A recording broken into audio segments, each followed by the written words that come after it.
사기봉기 5회 사마천 사기의 역사 무대. 사마천 사기의 실제 역사 무대는 어디였을까요? 과연 현재의 차이나가 중국사 25사의 무대였을까요? 아니면 중국사 25사가 우리의 역사라면 현 한반도가 실제의 역사 무대였을까요? 역사의 무대를 현 한반도에 고착시켜 놓은 것이 강단사학이고, 역사의 무대를 현 차이나에 고착시켜 놓은 것이 동북공정입니다. 아무리 훌륭한 역사학자 또는 해설가라고 하더라도 그 역사 무대의 실제 자리를 찾지 못한다면 아무 소용이 없는 것이 사실입니다. 전 세계 처음으로 천하의 중심이었던 중국사 25사의 실제 역사 무대를 밝혀낸 인물이 바로 아리안 X입니다. 자, 그 역사 무대를 다시 한번 일견해보고 사기봉기에 들어가겠습니다. 중앙아시아. 중앙을 영어로 센트럴이라고 표기합니다. 대한민국 국민 여러분과 아리안 X의 차이점은 센트럴이 우리말로 보이고 들리는가와 또는 남의 나라 말로 들리는가에 대한 차이점입니다.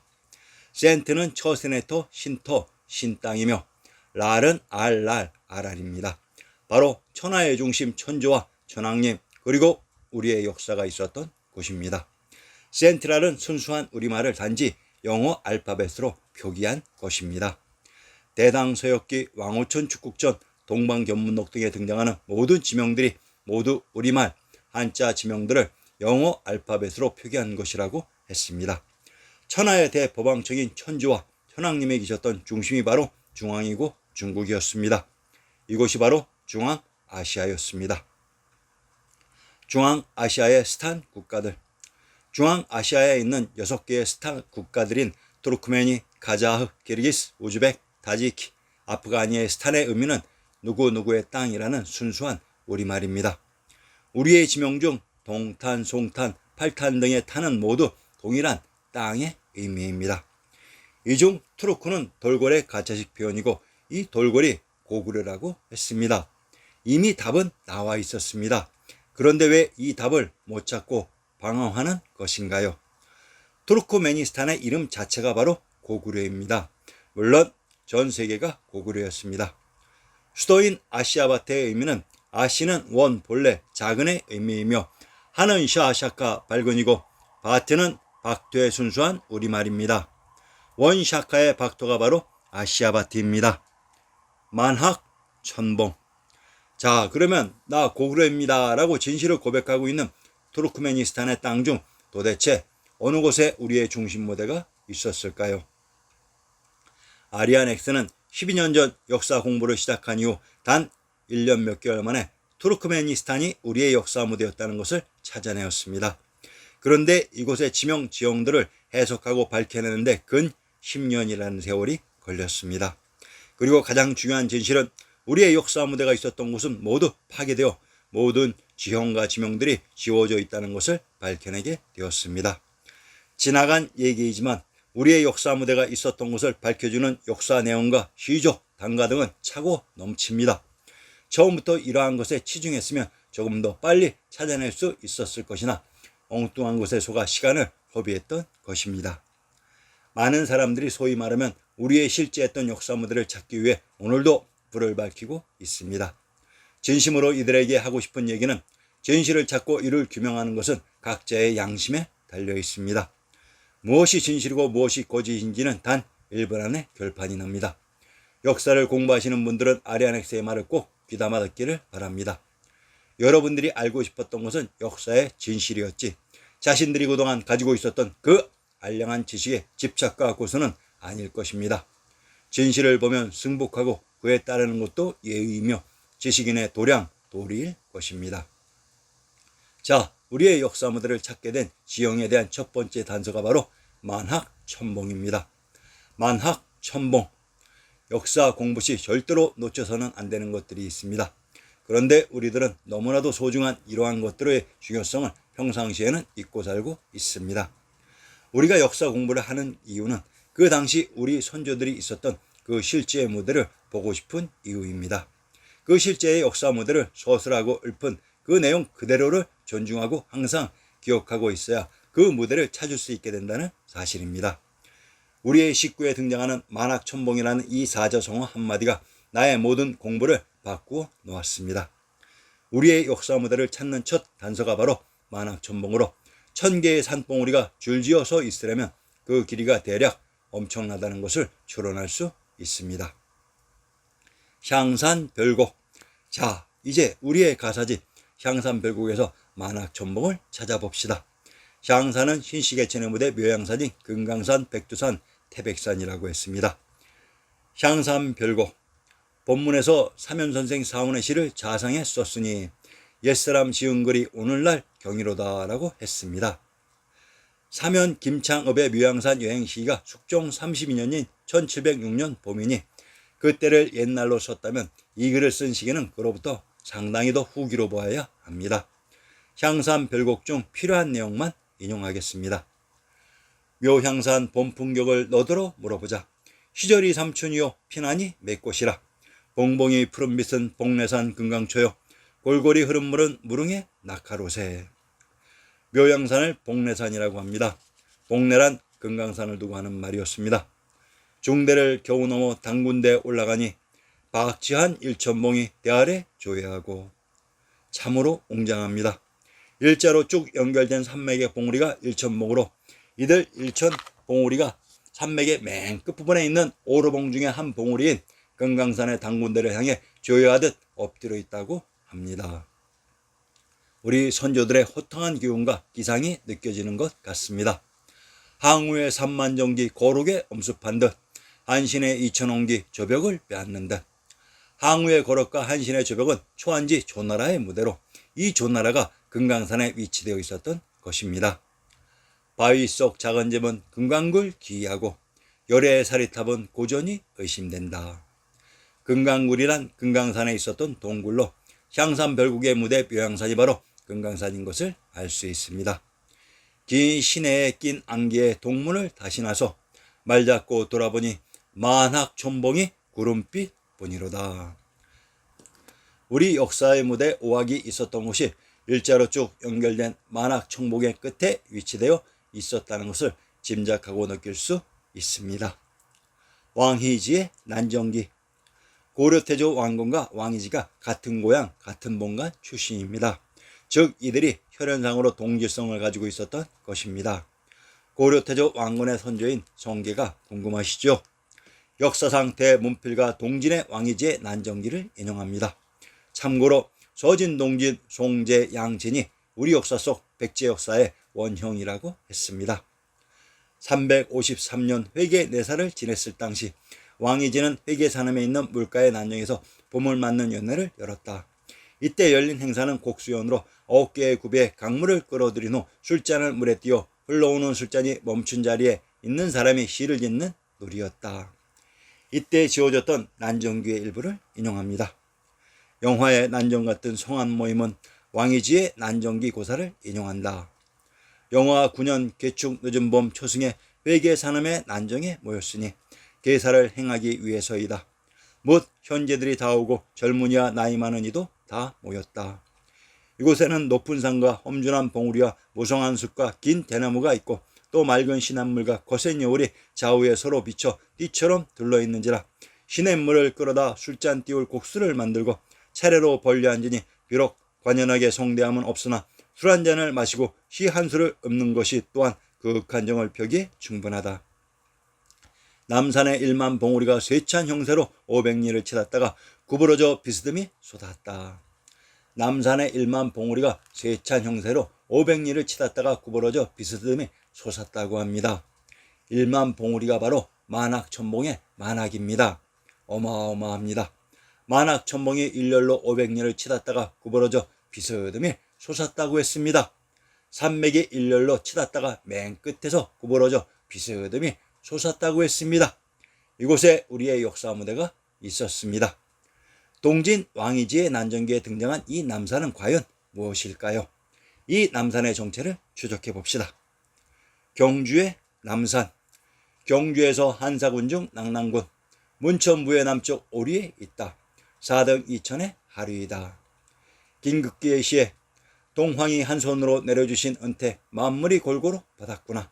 또 불계시에는 금년봄 날씨구저 시원하게 갠 적 없고 열흘이나 장맛비는 강물을 뒤엎은 듯 즐거워라 호련히 씻은 듯 구름 거치니 남산 1만송이 푸른빛 쏘라 드러나네.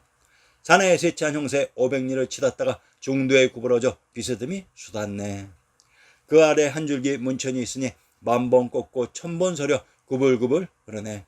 월정교 어기 향해 달려 나아가니 놀란 물결 부서져 옥을 울리는 소리로다. 엄장로 아래 와선 흐름 차츰 질펀하여 물결은 잔잔하고 모래는 평편하여 비단을 펼쳐놓은 듯 나급의 모든 선비 10만 명이 물에서 불게하니 어깨수로 닿았구나. 상기의 문구 중 남산 1만송이 푸른빛 쏘라 드러나네. 산에 세찬 형세 500리를 치닫다가 중도에 구부러져 비스듬히 쏟았다고 했습니다. 참으로 신기하지요. 현 중국 역사로 알고 있는 왕이지 난정기의 무대와 역사 속 경주가 동일한 지역이었습니다. 상기에서 경주에 가까운 곳을 나급이라고 합니다. 나급은 낙양입니다. 경주 부에서 오리거리에 문천이 있었는데 이곳을 낙양이라고 하며 경주를 동황이라고 합니다. 그러면 동황의 정체를 밝혀봅시다. 동황이란 황도의 동부지역입니다. 개성의 군명을 부소합 송악군 동비홀 개주 개경 황도 총막군이라고 합니다. 개성의 군명이 삼황인 수인씨 염제신농 태호복귀씨가 있었던 황도로 환웅천왕인 비로자나 부처님께서 하늘을 연 신시개천하신 장소 개주이며 그곳의 성이 개성이라고 했습니다. 이곳이 바로 상기 향산 유랑가와 향산 별국의 무대였던 묘향산 금강산이라고 했습니다. 이곳 묘향산 금강산이 바로 천하의 중앙조정인 천조인 비단금자의 금성이 있었던 천축으로 이곳의 동부 가까운 곳에 역사 속 경주와 낙양이 있었습니다. 왕이지의 난정기 경주에 나오는 남산이 바로 천하의 조정인 천주가 있었던 금성의 남산으로 이곳이 신시개천의 무대 묘향산 금강산인 종남산이었습니다. 천하의 맞이인 천주가 있었던 산을 종남산 수양이라고 불렀습니다. 이곳이 또한 태양주박주인 해주이기도 합니다.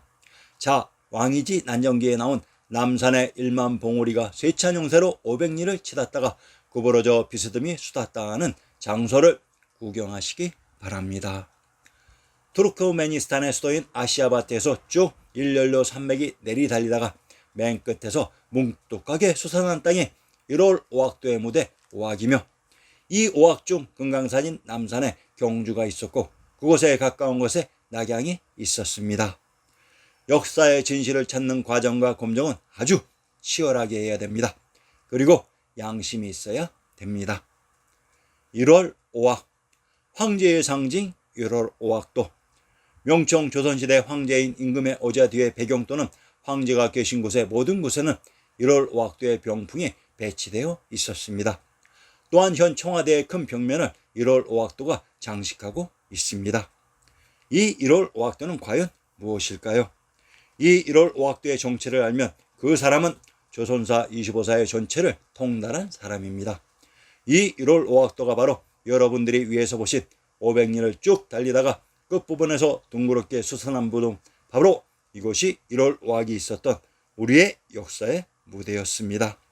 이곳이 천하의 중심이었습니다. 오악, 눈앞에 펼쳐져 있는 봉우리들은 비록 많은 부분들이 외부의 인위적인 힘에 의해 파괴되어 자세하게 검증하는 것이 힘들다고 하겠지만 그 산들이 있었던 정황들을 얼마든지 유추할 수 있습니다. 이 지도를 바라보면서 가장 난감했던 논점이 처음에는 봉우리가 4개만 보이는 것입니다. 도대체 봉우리 1개는 어디에 있는 것일까요?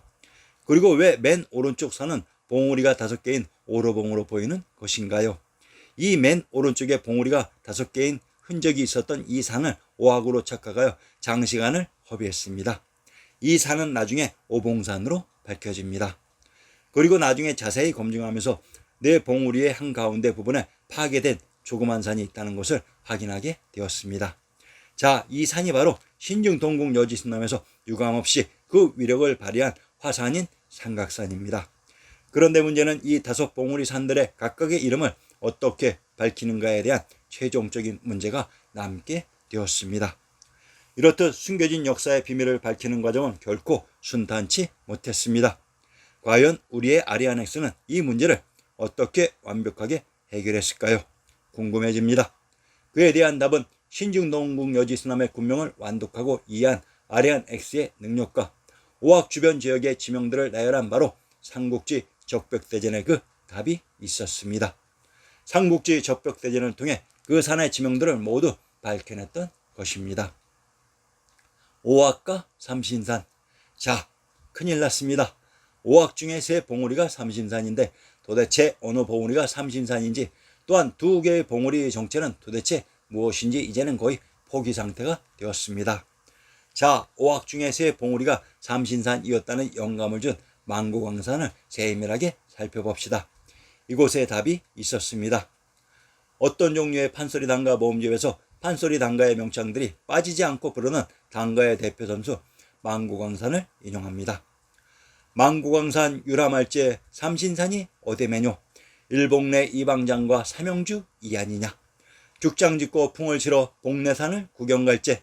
경포 동종호 명호를 구경하고 청간정 낙산사와 총석종을 구경하고 단발령을 얼른 넘어 복내산을 올라서니 천봉 만화 부용도는 하늘 위에 솟아있고 백척폭포 급한 물은 은하수를 기울인 듯 잠든 구름 깨어 일고 맑은 안개 잠겼으니 성경일시 분명구나.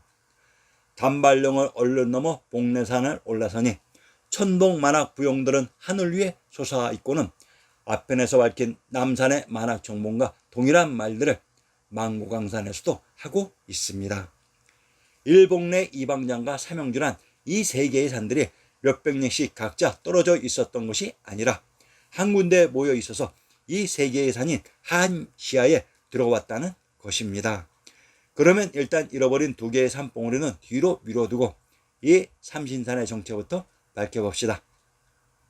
일봉내란 복내풍악의 금강산이라고 했으며, 이 방장이란 지리산이고 삼영주란 제주의 한라산이라고 했습니다.